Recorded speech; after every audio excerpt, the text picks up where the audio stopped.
Bonjour à tous. Quelqu'un se dira peut-être en voyant mes vidéos, eh bien, qu'est-ce qui me prouve que la Bible est la parole inspirée de Dieu et qu'elle a autorité sur ma vie et qu'elle doit avoir autorité sur ma vie?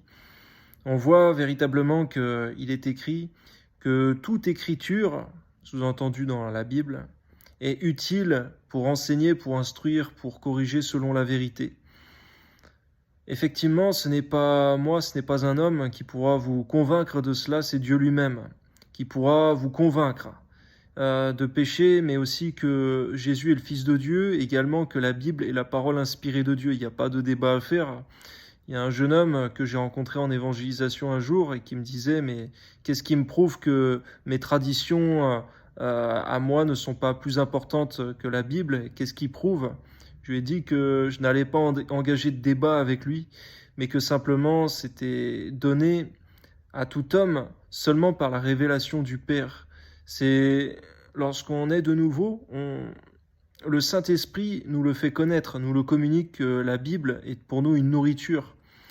De la même manière que Jésus à la croix a désigné Marie comme la mère de Jean, sous-entendu qu'il devait l'héberger sous son toit puisque elle n'avait plus personne pour l'héberger.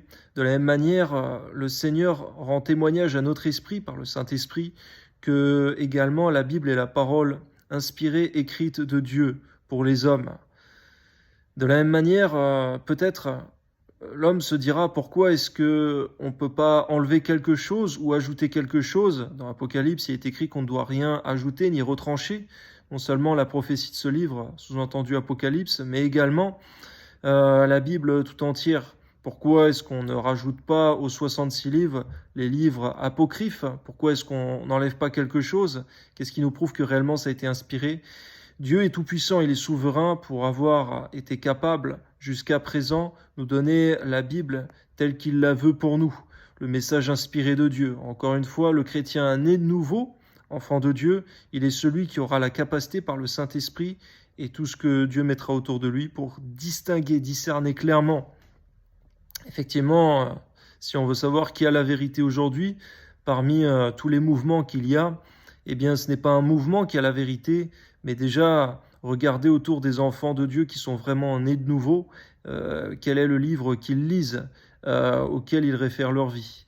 La Bible, et on verra laquelle selon effectivement ce que l'Esprit a donné à chacun. Que Dieu vous bénisse.